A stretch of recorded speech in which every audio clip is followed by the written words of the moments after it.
Dear colleagues, Mr. Superintendent of Schools, principals and vice principals of the district, administrators, department heads, teachers, faculty members, support staff, child study team, curriculum department, ladies and gentlemen. Today's district-wide in-service is a great opportunity to address such a fine panel of education professionals on a topic that has the most interest for the global education of our students and the future of our community. Studies show that our beloved Piscataway Township has become an expanding melting pot over the last decades, growing racially more diverse and ethnic at the same speed or faster than the nation itself. The visual aid shown on the Exhibit 1 brings about authoritative relevance to this assertion. Let's look at Exhibit 1. This pie chart displays Piscataway demographics by race. As you can see, the red stands for African American, the blue for Asian Pacific Islander, the green for Indians, the brown for mixed races, the yellow for others, and obviously the orange for white. As you can see, the red, the blue, the brown, the yellow put together make up half or more of the pie in comparison to the white population present in Piscataway. The makeup of our community and its schools will essentially pass by the practical and shared understanding of the cultural and ethnical changes that we have been transformed by. And for as important as it is to teach core curriculum content to emphasize mathematics, reading, and language arts, it has become equally important to teach our children to become citizens of a new social environment where learning to be themselves and to live around others is the ultimate key for success. The reason for teaching culture and diversity in grades K to 8 finds its true meaning and value in an integrated approach based on the development of an effective reading curriculum capable to address the whole sum of students, to empower the minds of middle-aged readers to think, understand, and form judgment on complex and controversial issues by a due process of cultural logic. Thus, it is my claim that culture and diversity must transcend our school best practices to match content superiorly to become the true essence of curriculum. As we look into the beneficial perspectives of the integration of culture and diversity in the curriculum, we will first examine the racial, ethnic, and gender composition that currently sustains our schools. Then, the wider diversity trend on the way of graduates to colleges, universities, and the job market. And finally, the model for competent teaching of culture and diversity in grade schools today as a means to address the entirety of students in their adult life tomorrow. Though the first argument in favor of the aforementioned thesis is that overwhelming statistics evidence shows a decisive curve of rapid augmentation of racial, ethnic, and gender differences in the population that currently sustains and will continue to sustain our school district as we know it. Speaking of which, I'd like to draw your attention to this visual aid showing birthplace for foreign-born population in Piscataway. Exhibit 2 shows that there's just about every nation known present in Piscataway. From Africa to Canada, France, Eastern Europe, Korea, Mexico, Netherlands, Taiwan, or the United Kingdom. While our nation is rapidly changing into a cultural and ethnical mosaic, our schools alike are becoming as broad and varied as the nation itself. Historically, we are a nation of immigration. Coming to terms with who we are offers tremendous opportunities to embrace our creeds, our differences, our colors, our similarities, and our races. Based on critical data published by the Federal Interagency Forum on Child and Family Statistics in 1998, 1 of every 3 students enrolled in elementary and secondary schools today is of racial and minority background. Furthermore, demographers have anticipated that students of color will make up about 46% of this country's school-age population by the end of the year 2020, as suggested by research conducted by Bank and Banks in 1997. Paradoxically, the supposedly minority is to become the growing majority by the year 2035. The second argument bolstering our position lies in the fact that after leaving high school, our graduates are inevitably bound to join colleges or universities where the exact phenomenon is and will be the main trend. The visual aid that follows shows strong support in favor of that claim. Let's look at Exhibit 3. Exhibit 3 shows the current trend in college enrollment across race in the country. Now, later, on their way to the employment market, graduates will shockingly encounter groups and ethnic categories that are completely divergent and dissimilar from their own. The next visual aid evidences strongly the growing Hispanic labor force population. Let's look at Exhibit 4. Exhibit 4 evidences the labor force population rates by race across Hispanic and Latino ethnicity from 1980 to 2008. Hiring has stopped being a process by which managers sought for skills. According to Rivera 2012, it is a process of cultural matching between candidates, evaluators, and firms. Partners in education, make no mistakes, culture and diversity are essential as we aspire to the ideals of a democratic society. People forget that racial and ethnic diversity are determining factors in the admission process of many colleges and universities across the land, as well as in the hiring protocols of major U.S. corporations and companies. Diversity can make the school, the workplace, the community, and the nation stronger through mutual respect and teamwork. Achieving academic competitiveness, job security, and employment enjoyment is a realistic pursuit.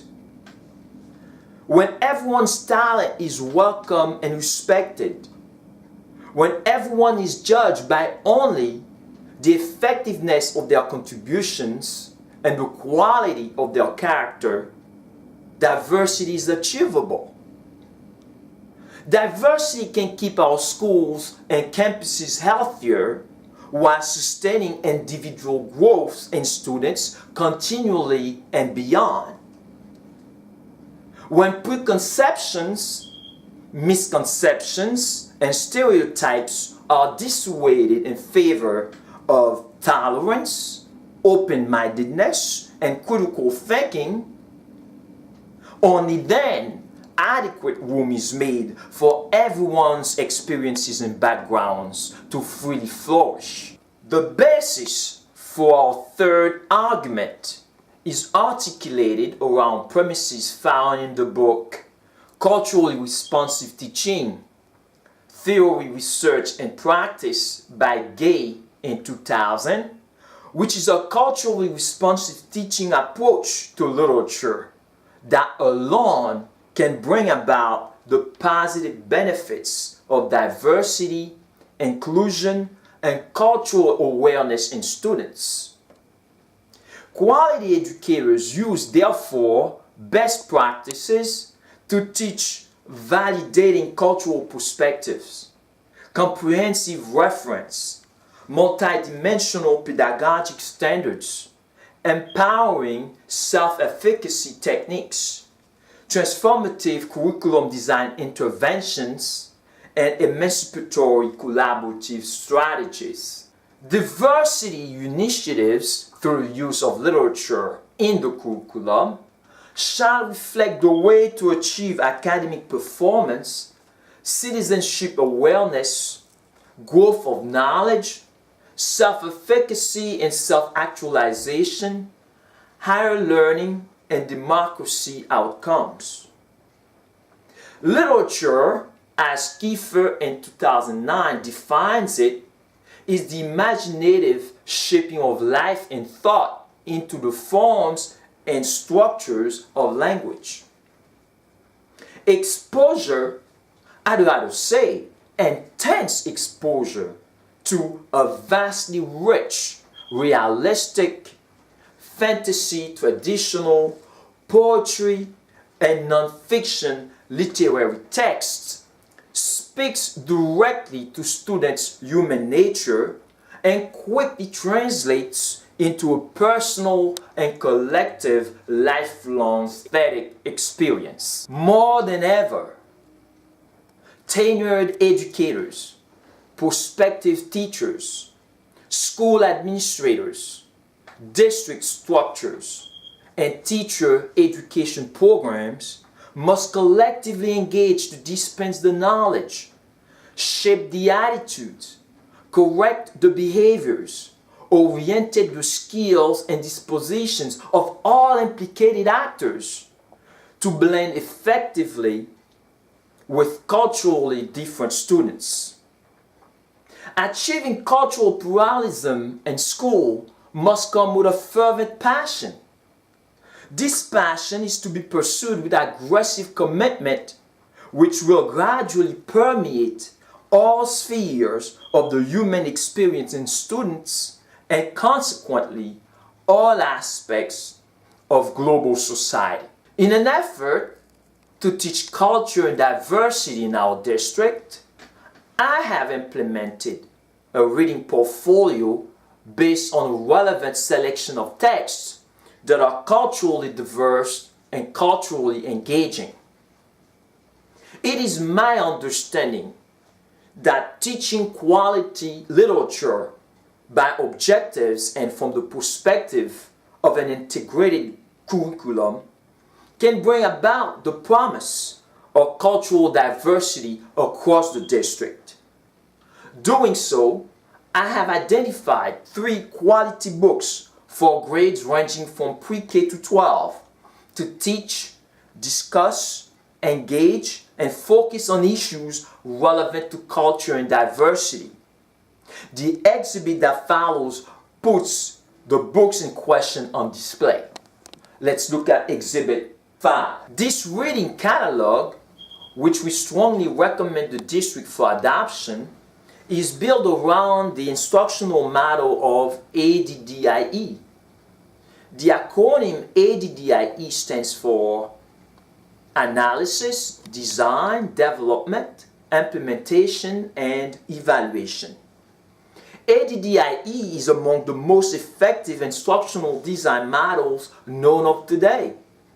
It is a step-by-step reference that guides teachers, educators, instructional designers to plan and create effective, high-quality proven training programs and teaching plans which frameworks, processes, and outcomes are readily observable and scientifically measurable. As illustrated in the visual aid that comes next, the ADDIE model offers the perfect channel to teach culture and diversity. Let's look at the next exhibit. Each letter emphasizes a level of the model: analyze, design, develop, implement, and evaluation. Ladies and gentlemen, among the quality literary texts submitted to your appreciation, I'd like to distinguish two majestic, award-winning publications that can awake middle-aged readers and young adults to the possibility of cultural fit, which is going to be, without the shadow of a doubt, the new social order of human civilization. We're different, we're the same is a general fiction picture book in which Bobby Cates teaches about racial harmony among people, no matter the differences or similarities.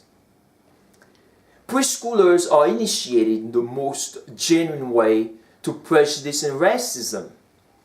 The fabulous conversation on similarities and differences teaches simultaneously 3 years old to 7 years old to respect other people while embracing and accepting themselves. This quality children's literature emphasizes body parts as opposed to skin color as being the factor to differentiate among people. How boring and depressing would the world be if we were cloned to be just the same? This is perhaps the million-dollar question that the Sesame Street's Little Wonder leaves the innocent reader with. Last but not least, we'll look at Crossing Lines by Paul Volpini. The author penned a troubling novel in Crossing Lines. Readers and young adults from all walks are being asked tough questions and tested for homophobia. How do you react to those who are different from you and the group you belong to? In this case, how does Adonis react to his classmate Alan, who is perhaps gay, transsexual, or cross-dressing? The question here goes beyond the end line of the novel. Is it a crime to be you? What offense it is for one to look for his/her identity or to try to affirm it as being such. It is no doubt that we all must cross the lines at some point to extend a gesture of empathy, tolerance, inclusion, and acceptance to others than ourselves. Based on the arguments developed in this presentation, it is clear that there is invaluable worth in teaching culture and diversity in grades K to 8 through quality literary texts. Such teaching is pivotal to realize harmony and cohesiveness on school premises, the workplace, and the community. The various exhibits and researches used to justify our position eloquently emphasized the current exponential development of population and race in Piscataway, the growing Latino student demographic in the US, along with the figures relative to college enrollment and labor force population across races and genders in America, constitute irrefutable evidences that our community and the nation at large are on an unstoppable cultural diversity transformational trend. Therefore, it is of the utmost imperative necessity to equip our children with instructional designs such as the ADDIE model susceptible to prepare them toward that end. Undoubtedly, consuming in school, at home and beyond, quality literature on culture and diversity will significantly affect how young people today and adults tomorrow relate to issues such as discrimination, racism, ethnocentric practices, inequalities, disabilities, and social injustice. The goal here is for that relation to become a connection, then an empathic way of seeing others to an acquired way of life. I thank you all for your undivided attention.